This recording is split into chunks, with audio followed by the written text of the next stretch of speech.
Convido você a abrir a palavra de Deus em Salmo de número 139.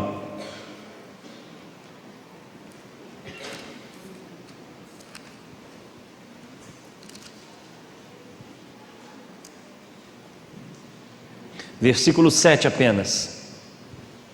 Peço aos irmãos que tenham sempre atenção no horário do culto, né, irmãos?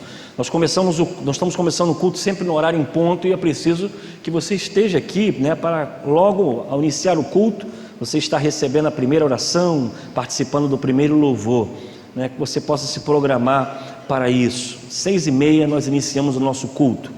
Salmo de número 139, versículo 7, os que encontraram digam amém.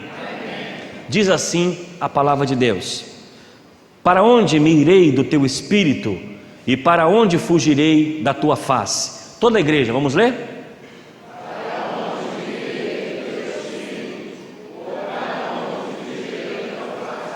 Amém. Que o Senhor nos abençoe então com a sua palavra.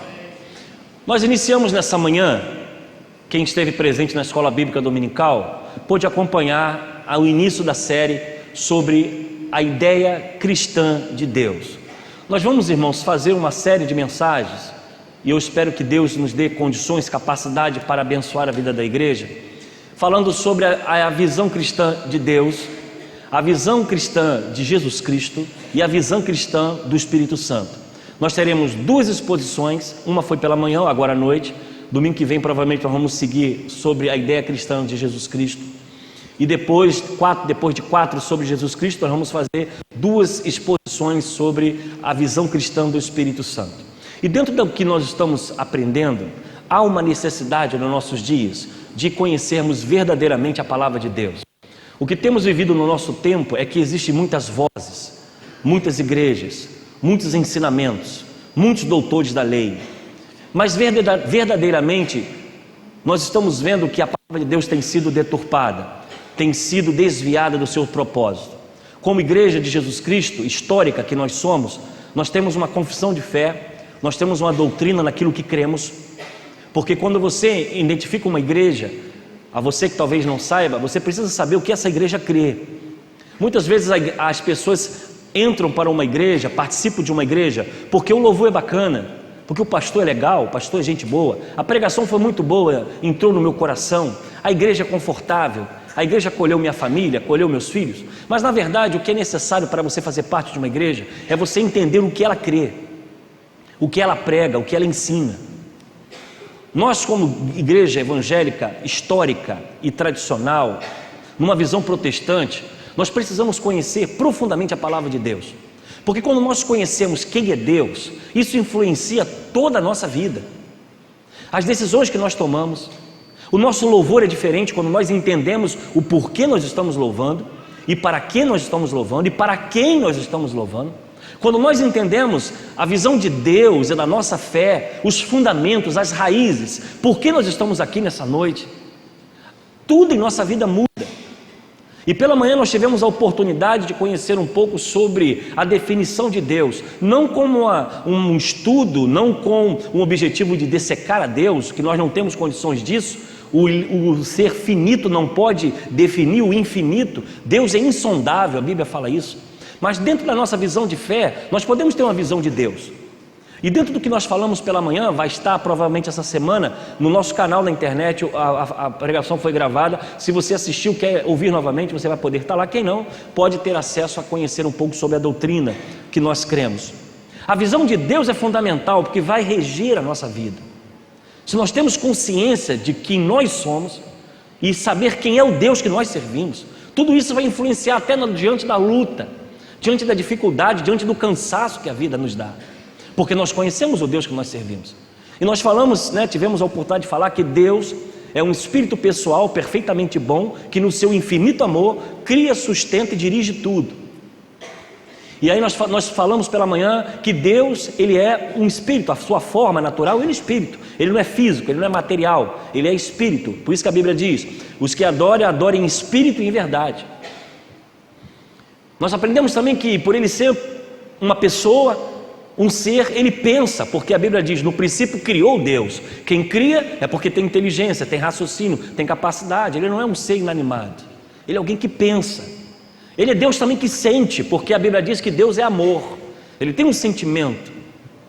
Ele tem também direção própria, porque ele não é influenciado por ninguém, nem por nenhuma situação. Nós falamos sobre isso, porque a Bíblia vai dizer que Deus não muda.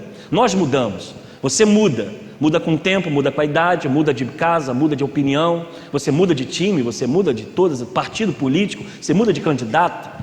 Você muda de igreja. Mas a Bíblia vai dizer que ele não muda, porque ele é imutável, ele tem direção própria, ele não é influenciado pelo que está à sua volta. E aí nós falamos que essa visão nos dá garantia, porque se eu tenho um Deus que não muda, as suas promessas permanecem. Se eu tenho um Deus que não muda, o que ele falou ele vai cumprir. Se eu tenho um Deus que não muda, não é as minhas falhas ou o meu erro que vai influenciar a Deus, não, porque o seu amor é insondável, é infinito. Nós falamos sobre isso. E nós falamos também que Deus ele sustenta e cria todas as coisas. Tudo foi criado por Ele, e sem Ele nada do que foi feito se fez. E aí quando nós temos uma visão que Deus que sustenta tudo, o dia, a noite, o planeta que gira, a natureza, o ar que eu respiro, o coração, a minha vida, eu posso me sentir mais seguro, porque se Ele sustenta tudo, Ele também sustenta a minha vida. Ele cuida de mim, Ele zela por mim, zela por você. Então o nosso Deus não é um acaso, nosso Deus é um Deus presente, é um Deus que se relaciona com seus filhos, é um Deus que ama, é um Deus que sente e é um Deus que cuida. Nós falamos tudo isso pela manhã. Hoje eu quero dar continuidade ainda nessa noite, falando um pouco mais sobre a visão de Deus. E eu espero que a sua fé seja fortalecida. Eu espero que você tenha consciência da sua responsabilidade como cristão. Eu quero que, o meu desejo diante de Deus é que você tenha convicção daquilo que você crê, e diante do dia mau, diante das portas fechadas, diante quando as coisas estiverem ruins, você possa visualizar quem é Deus em sua vida. E quando nós olhamos esse texto, o tal Salmo, capítulo 139, versículo 7, nós podemos ver o salmista com uma dúvida, dizendo: para onde eu irei do teu espírito? E para onde eu fugirei da tua face? O livro escrito por Freud, Quem é Deus? Ele colocou 3 questões: por que o homem inventou a existência de Deus? Segundo ele vai dizer que o que levou o homem a inventar a existência de Deus, a primeira realidade para Freud foi que o temor da natureza. O homem foi vendo a dimensão da natureza, a capacidade da natureza, as forças da natureza, o qual o homem seria limitado, e ele começou então a se projetar numa existência de um ser superior. A segunda característica que nos chama a atenção, que a visão de Freud na existência, da criação do homem em relação a Deus, é as dificuldades com seus relacionamentos. O homem com dificuldade de se relacionar um com o outro, as guerras, os conflitos.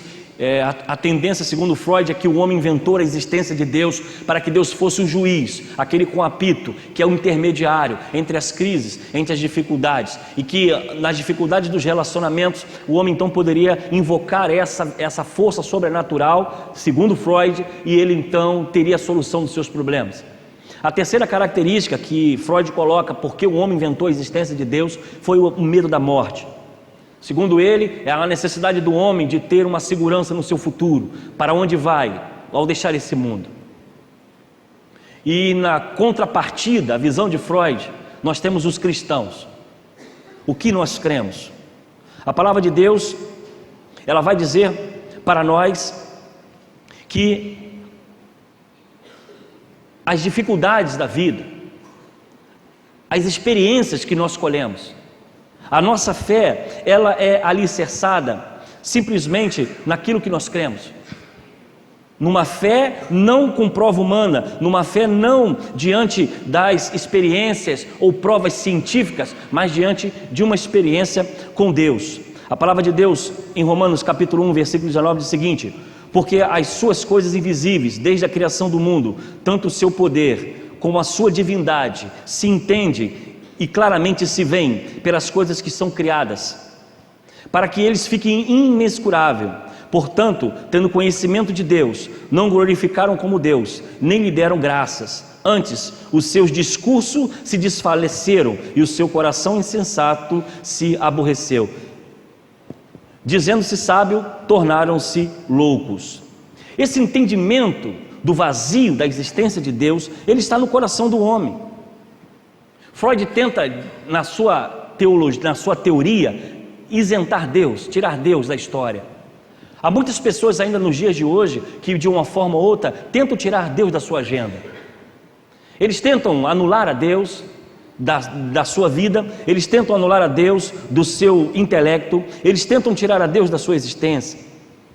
Mas os cristãos vão dizer e vão viver, segundo Hebreus capítulo 11, versículo 1, que a fé é o firme fundamento das coisas que se esperam e as provas das coisas que não se veem. Fé é algo sobrenatural. Fé, e se eu perguntasse a você o que você está fazendo aqui nessa noite, o que te trouxe aqui nessa noite, você vai dizer: a minha fé em Deus. Ninguém está aqui obrigado, ninguém está aqui forçado, você saiu de casa porque veio adorar ao Deus que no seu coração diz que Ele existe e você crê. Essa realidade, para muitas pessoas que não conhecem o poder de Deus, não conhecem a Deus, eles ficam confusos, o que faz com que os cristãos estejam os domingos à noite, que poderiam estar em qualquer outro lugar, estão dentro de uma igreja, cantando e adorando, e nós podemos dizer o que nos traz aqui a nossa fé. Uma fé baseada na experiência de cada um, porque se formos contar aqui a experiência de cada um na sua conversão, a experiência de cada um na sua vida, você vai dizer aonde esteve a fagulha de Deus. E alguém vai dizer: a fagulha de Deus foi quando eu fui curado. Alguém vai dizer: eu estava vazio na minha existência e ouvi uma mensagem de que é um Deus que cuida de mim, que me ama, e ali foi a fagulha que incendiou o seu coração. Alguém vai dizer que estava perdido, desacreditado, talvez nas drogas, nos vícios, na prostituição, não havia uma convicção de existência, e você ouviu uma mensagem, porque a palavra vem pelo ouvir a palavra de Deus, e ali surgiu a fagulha de Deus, a fagulha da fé, e fez com que você fosse impulsionado a viver a vida cristã. Há muitos que tentam confirmar ou tentam provar a existência de Deus. Para nós isso não é necessário. Nós cremos pela fé, porque a fé é algo que vem de Deus, é fé que está dentro do nosso coração. Pode o mundo contrariar, pode as coisas ficarem difíceis, a visão que nós temos de Deus, a fagulha que surgiu dentro do nosso coração, através de Deus e do Espírito Santo, que convence o homem do pecado, da justiça e do juízo, naquele dia em que meus olhos e os seus olhos estavam fechados, e Deus olhou para nós, e Ele tocou em nosso coração, e fez com que a nossa consciência reconhecesse que somos pecadores, e que precisamos estar curvados aos pés da cruz, nos trouxe aqui, e aqui estamos nessa noite. Louvado e agradecido seja o nome do Senhor. Precisamos e queremos nessa série de mensagens fortalecer a sua fé. Nós temos uma linha teológica muito perigosa nos nossos dias de pregação, e não é a tendência dessa igreja, nem é o que essa igreja pretende fazer.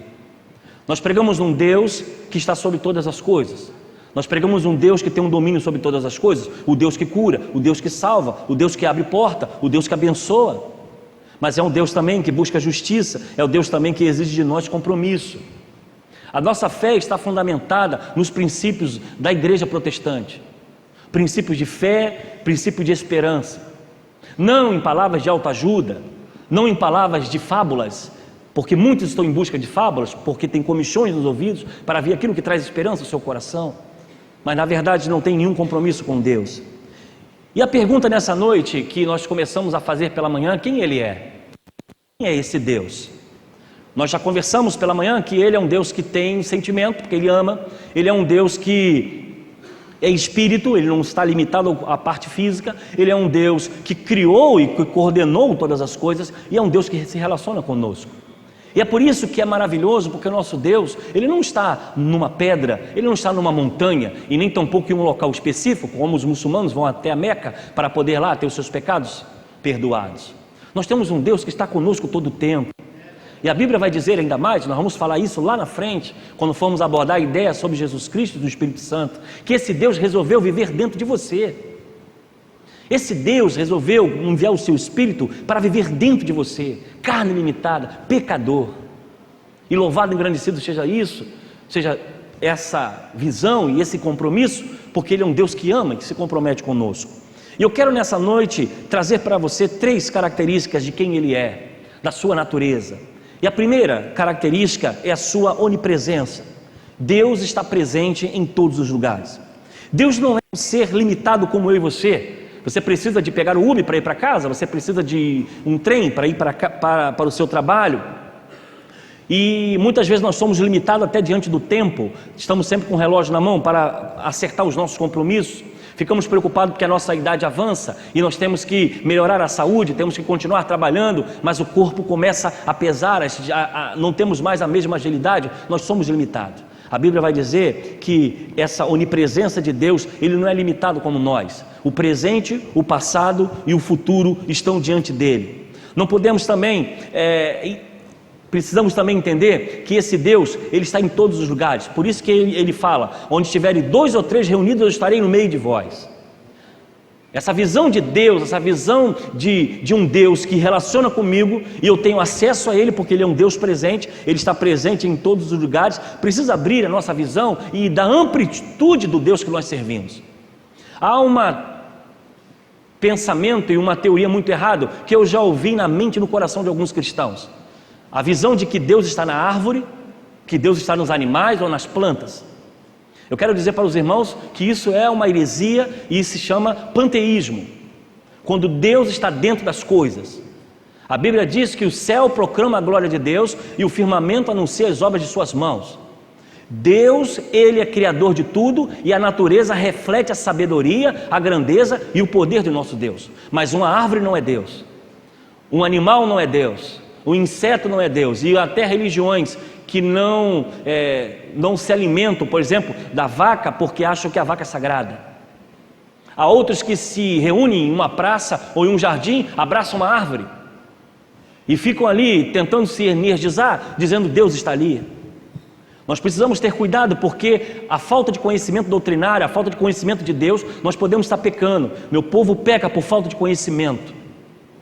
E nós cristãos, nossa visão doutrinária, nossa visão de fé, nós precisamos estar cada dia mais alicerçados com isso. A natureza, a criação refletem a glória de Deus, a sabedoria de Deus, mas uma árvore não é Deus, um animal não é Deus, um inseto não é Deus.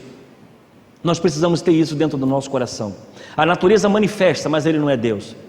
E para Deus não existe espaço e tempo. Você talvez esteja planejando, eu tenho que sair do culto aqui, vou para casa preparar o meu lanchinho, vou terminar de ver o jornal, vou descansar porque amanhã eu vou trabalhar. Deus não está limitado a isso, Deus não está limitado a essas dificuldades que nós temos. Deus, todas as coisas estão diante dEle. Jeremias capítulo 23, versículo 24 diz assim: esconde-se-ia alguém em algum esconderijo, de modo que eu não veja? Diz o Senhor. Porventura não acho os céus e a terra? Diz o Senhor. Jeremias, versículo 23 e 24. Se nós caminharmos um pouquinho mais do texto que nós acabamos de ler, ele vai dizer: para onde irei do teu espírito e para onde eu fugirei da tua face? Se subir ao céu, lá tu estás, se fizer no inferno a minha cama, eis que tu estás ali também. Se tomar as asas da alva e se habitar nas extremidades do mar, até ali a tua mão me guiará e a tua destra me susterá. Salmo 139, versículos 7 e 10. O salmista reconhece essa grandeza desse Deus que não fecha os seus olhos para a sua criatura. Esse Deus que está presente, contemplando e vendo todas as coisas. E o que nós podemos aprender nessa noite? Com a realidade de que Deus está presente em todos os lugares, em todo o tempo. Meu irmão, nós podemos aprender nessa noite que qualquer pessoa pode ter acesso em qualquer lugar. Nós aprendemos que para algumas religiões Deus está em um local específico, em um altar, mas o nosso Deus, Ele está em todos os lugares. O nosso Deus é um Deus de acesso. O nosso Deus não precisa de peregrinação, não precisa de subir monte, não precisa de fazer nenhum sacrifício, porque o nosso Deus é onipresente. Você pode estar dentro do trem, você pode estar dentro do seu carro, você pode estar dentro de um hospital, você pode estar dentro de qualquer lugar, você pode fechar os seus olhos e falar com esse Deus: Deus, eu estou aqui, eu preciso ouvir a sua voz. Eu estive há uns 5 anos atrás em um presídio, visitando um filho de um pastor que foi preso, desviado, resolveu assaltar um carro para buscar lá um toca-fita, um toca-CD, foi preso e era o carro de uma delegada. Infelizmente, cana dura. Chegamos lá, aquela situação toda, todos conhecem como funciona um presídio. Fui como voto de solidariedade a um amigo meu, pastor, e entramos, depois de ser vistoriados, fomos para uma cela, trancar os visitantes dentro da cela, para que as pessoas pudessem sair, os funcionários, e abrir então a cela onde estavam os presos, para que uma ala, todo mundo ficasse junto, visitante junto com os presos.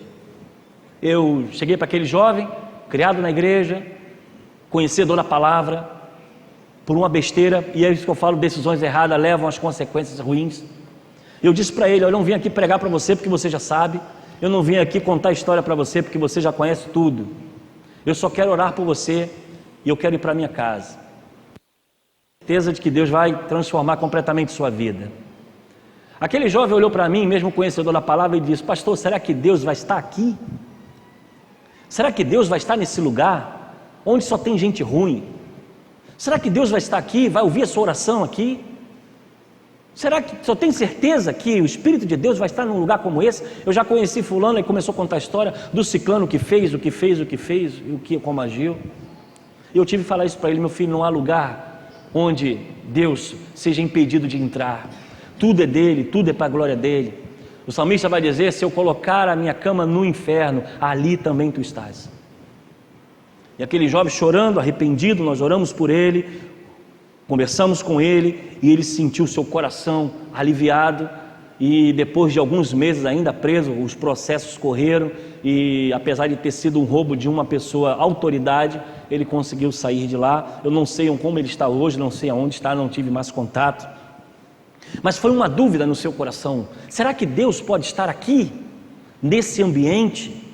E aí, irmãos, quando nós olhamos esse amor de Deus, esse Deus que busca a sua criatura, esse Deus que ama incondicionalmente, esse Deus que não tem caso perdido, esse Deus que não faz acepção de pessoas, esse Deus que ama a todos nós, acolhe a todos nós. E aí, quando nós olhamos a Jesus, esteve com pecadores, com leprosos, esteve com homens que eram criticados pela sociedade. Jesus esteve no meio, falando com mulheres, com prostitutas, criticado por todos aqueles que olhavam para ele. Esse é o seu Messias, come e bebe com os pecadores.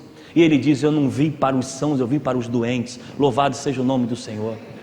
Esse é o Deus que nós servimos. Então, amado irmão, no dia da angústia, no dia da tribulação, no dia que as coisas estiverem sombrias, no dia que você se sentir sozinho, no dia que você se sentir vazio, creia uma coisa: os teus amigos podem ter te abandonado, a tua família pode ter esquecido de você, aquela pessoa que você mais confiava pode ter fechado a porta para você, mas o seu Deus não esquece de você. O seu Deus, Ele te ama, Ele se preocupa com você, e Ele ama você, e aonde você estiver, você pode ter um contato com Ele.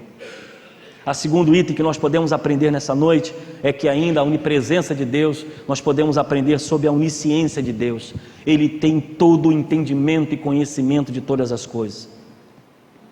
Em lembrar o passado e o presente, muitas vezes nós esquecemos o passado e queremos esquecer o passado, lembranças boas, lembranças ruins, mas para o nosso Deus todas as coisas estão diante dele.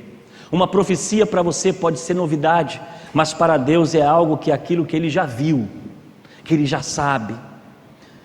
No princípio da queda do homem, a Bíblia vai nos falar que lá no início Ele viu a cabeça da serpente ser esmagada por um homem, e que o calcanhar da humanidade tinha sido ferida pela serpente.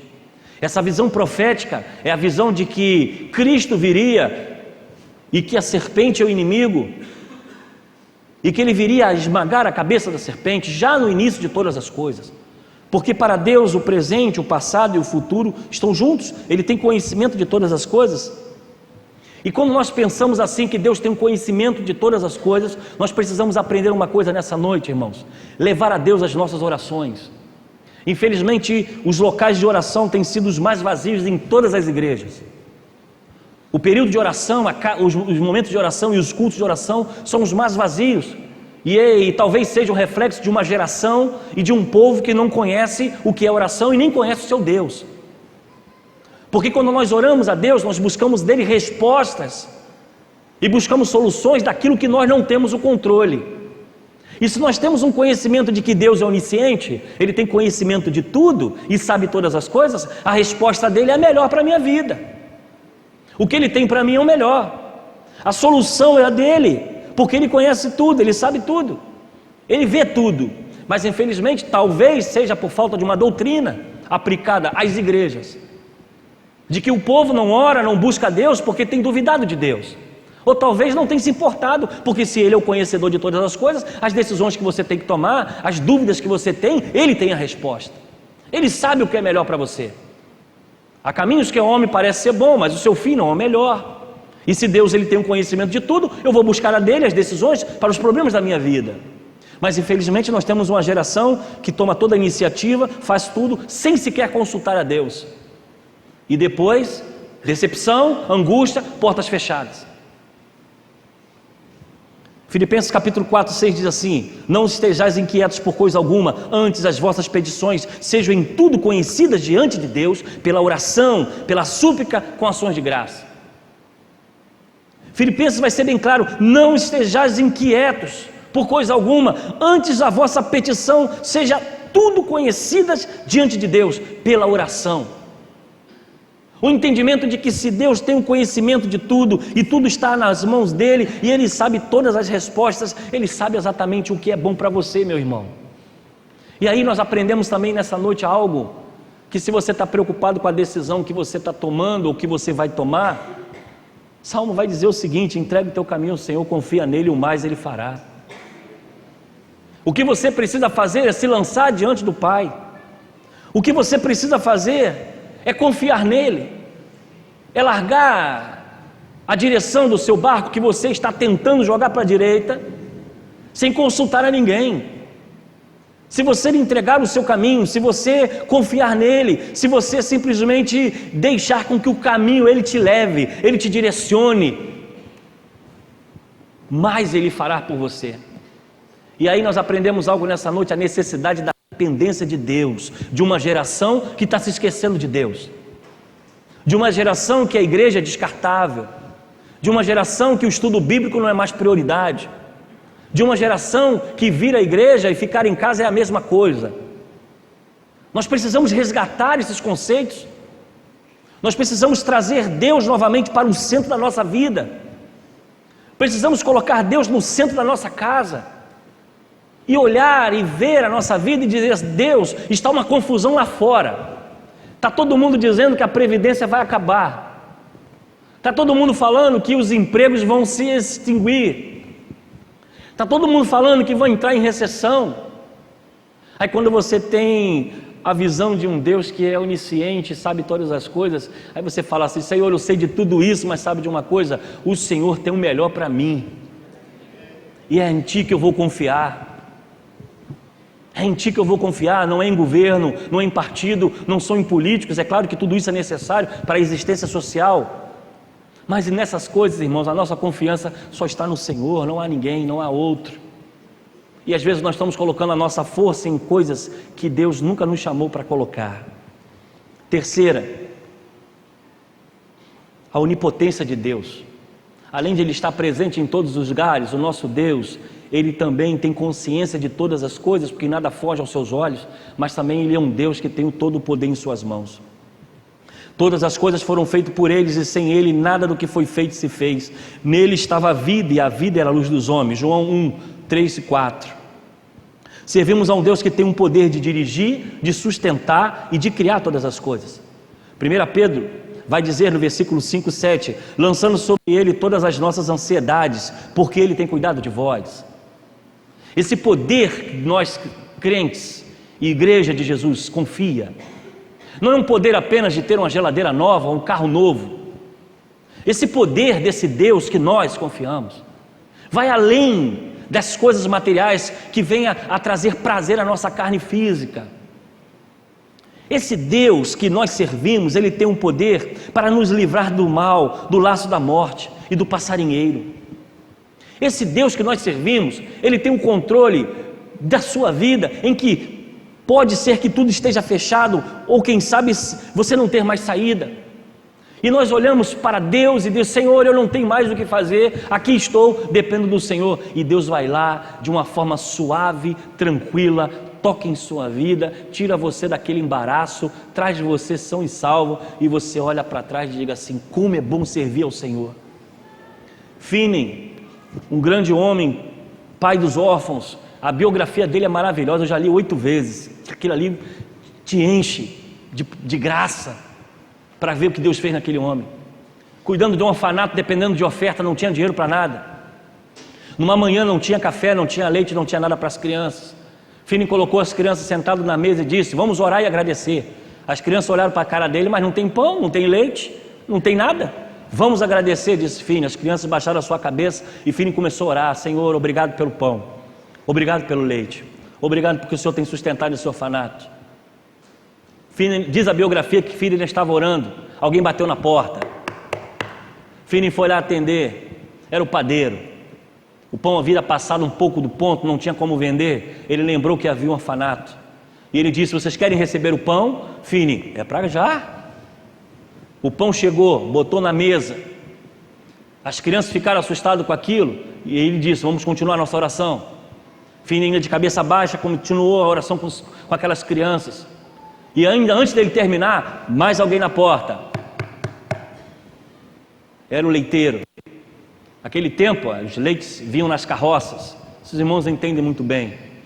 Antigos, nos latões, eram vendidos de porta em porta. A carroça quebrou, a roda saiu, o leite ia estragar. E o dirigente daquela carroça, vendedor de leite, foi informado que ali havia um orfanato. E ele levou o leite naquela manhã para aquelas crianças e perguntou a Finney: nós não temos onde guardar, não tem como consertar a carroça, você quer receber esse leite? E Finney diz: pode entrar. Naquela manhã aquelas crianças tiveram uma experiência do poder da oração. Naquela manhã aquelas crianças aprenderam na prática a dependência de Deus. Naquela manhã aquelas crianças puderam ter uma aula que talvez pode ter mudado totalmente a sua vida, de uma vida de oração e de entender onde está o poder de Deus. Infelizmente nós temos um tempo em que as pessoas estão buscando o seu jeitinho político para se encaixar em algum emprego. Um tempo em que nós estamos buscando favores de pessoas para nos ajudar de alguma forma. Pessoas que estão confiando a sua esperança, o seu futuro na mão de outros com promessas, esquecendo do Deus que nós pregamos e o Deus que nós vivemos. Ele tem todo o poder e todas as coisas pertencem a Ele. Isaías 64 versículo 4 diz assim: porque desde a antiguidade não se ouviu, e nem com os ouvidos se percebeu, nem com os olhos se viu um Deus que além de ti, que trabalha para aqueles que nele esperam. Não se viu e nem se ouviu um Deus que trabalha para aqueles que nele esperam. Há uma jovem que com a sua mãe já tem uns 4 ou 5 anos, aqui próximo de nós, vendia no trailerzinho dela, não é tapioca não, é crepe. Eu sempre comprava com ela. Uma jovem estudante, estava fazendo faculdade, estava vendendo lá com a carrocinha junto com a sua mãe, e empurrando, 6 horas da tarde, 11 horas da noite, voltando daqui até o Bilac. E eu sempre acompanhava, porque eu gosto sempre de conversar, bater papo. Eu comprava contando a luta dela. E o tempo passou, perdi um pouco de contato, não tive mais tempo de passar na lojinha dela. Mas há um tempo atrás eu passei, e agora ela não estava mais na carrocinha, ela estava agora numa loja. Eu tive a oportunidade de entrar, e aí, quanto tempo não se vê e tal. E aquela senhora, uma idosa, que estava ajudando a sua filha, só as duas sozinhas, ela começou a dizer: pastor, isso aqui é Deus. Nós estávamos na praça tomando chuva, recebendo repreensão dos fiscais, e Deus nos deu essa loja, porque isso aqui é Deus. Esses funcionários foi Deus que me deu, esses aparelhos foi Deus que me deu. E agora, pastor, nós já estamos com 3 lojas, e sabe quem deu? Foi Deus que me deu, foi Deus que nos deu. Aquela jovem já estava terminando a sua faculdade, mas não estava nem mais interessada mais em seguir a carreira. Agora a intenção dela era continuar com a sua lojinha, com a sua franquia. Começou com um carrinho, é claro que muito trabalho, dedicação, as coisas acontecem, mas Deus dá força, Deus abre as portas. E aquela jovem, aquela senhora falando, ela disse: foi Deus que me deu, foi Deus que deu, foi Deus que deu, todo o tempo foi Deus que deu. Nós precisamos, irmãos, resgatar na nossa vida essa perspectiva de que Ele tem todo o poder em suas mãos. Ele pode curar, Ele pode salvar, Ele pode restaurar, Ele pode transformar, Ele pode mudar o seu futuro. Aos jovens que aqui estão planejando o futuro, querendo voar alto, sonhe alto, pense em voar alto, mas coloque Deus na frente. Sonhe, queira alcançar o mundo, porque o mundo está aí para ser alcançado por gente de fé, por gente que conhece a Deus, e Deus deseja que você seja não apenas um advogado, mas seja um juiz, que você não seja apenas mais um funcionário, mas que seja um grande empresário, mas para a glória dele e para honrar o nome do Senhor. Quando nós olhamos a história de José do Egito, que é exemplo maior do que Jesus fez, do que Deus fez na vida de José, nós precisamos resgatar essa esperança no nosso coração. Nós precisamos trazer essa história na nossa mente. Nós precisamos trazer esse poder em nossa mente. E aí, irmãos, o que nós podemos aprender com Deus tendo todo o poder? Nós podemos aprender uma coisa: se nós clamarmos ao Senhor, Ele ouve. Nós podemos aprender que por mais que seja difícil, por mais que as portas estejam fechadas, por mais que para um homem possa ser impossível, para Deus não é impossível. E o Deus que nós servimos não é conchavo político, porque os políticos passam, eles vão embora, é só por um tempo, virão outros e outros e outros. Mas o nosso Deus, Ele é presente. O nosso Deus conhece a nossa necessidade, e o nosso Deus tem o poder para controlar a sua vida. Confie no Senhor, coloque diante do Senhor a sua necessidade, a sua angústia, e mais Ele fará por você. Eu quero nessa noite falar à minha igreja, e quero falar também aos amigos visitantes.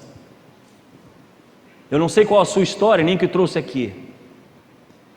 Eu não sei quantas portas você já bateu ou por onde você passou. Eu quero te dizer uma coisa nessa noite: Deus conhece você, porque não há nada que esteja oculto aos olhos de Deus.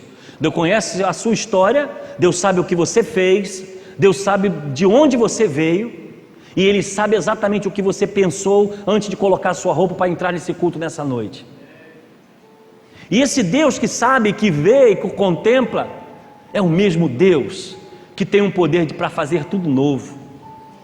Ele tem o poder para perdoar os seus pecados, Ele tem o poder para escrever o seu nome no livro da vida, Ele tem o poder para fazer uma nova história, Ele tem o poder para te dar mais uma oportunidade, Ele tem o poder para dizer a você: filho, você várias vezes se afastou, mas hoje é dia de voltar. Ele é o pai que recebe o filho pródigo, Ele é o pai que recebe de braços abertos. Esse Deus que nós servimos, Ele tem um poder para fazer tudo novo em sua vida. Mas é necessário, como nós falamos, entrega o teu caminho ao Senhor, e o mais Ele fará. Aos membros desta igreja, minhas ovelhas, por mais que as coisas estejam difíceis para todos nós, por mais que as dificuldades financeiras, emocionais, psicológicas, um tempo de violência, um tempo de angústia, um tempo de enfermidade para todos os lados, onde nós não temos amparo nos hospitais, onde nós não temos tratamento médico adequado para os nossos idosos, onde nós não sabemos qual vai ser o nosso futuro, se iremos nos aposentar ou não, se teremos condições de viver a nossa velhice ou não. Essa geração agora está uma geração muito crítica, o qual eu faço parte. Mas de todas essas coisas que estão acontecendo no mundo, eu posso dizer algo para você nessa noite: Deus é a nossa única esperança, Deus é o nosso porto seguro, Ele é o nosso caminho, é a verdade e a vida, e não há nada nem ninguém que possa estar substituindo a Deus em nossa vida. Ele tem conhecimento de todas as coisas, Ele tem um poder sobre todas as coisas, e Ele conhece todas as coisas. Eu quero convidar a igreja a estar orando nessa noite, e quero convidar você a colocar a sua vida no altar. Você que é membro dessa igreja, consertando a sua vida, consertando o seu casamento, a sua história, e pensando numa coisa: Deus tem o poder para mudar. E a você, meu amigo que entrou aqui, com certeza com a sede de ouvir de Deus, de conhecer a Deus, de saber um pouco sobre Deus, eu quero te dizer algo: não foi você que veio aqui, foi Ele que te trouxe, porque Ele sabe exatamente o que você precisa, e o que você precisa de Deus. Você acha que tomou a decisão para estar aqui nessa noite, mas eu quero te dizer, essas palavras foi Deus dizendo: eu quero cuidar de você, eu amo você, eu quero mudar a sua história, porque eu tenho o poder, eu conheço todas as coisas. A você, meu amigo que entrou aqui nessa noite, que deseja que Deus tome conta da sua vida, direcione a sua vida, como diz o texto, entrega o teu caminho ao Senhor. Se você nessa noite deseja entregar a sua vida, não importa o que esteja acontecendo, Ele tem o poder para guiar. Eu quero te dar a oportunidade de aonde você estiver, levantar uma das suas mãos. E eu quero orar por você daí mesmo onde você está.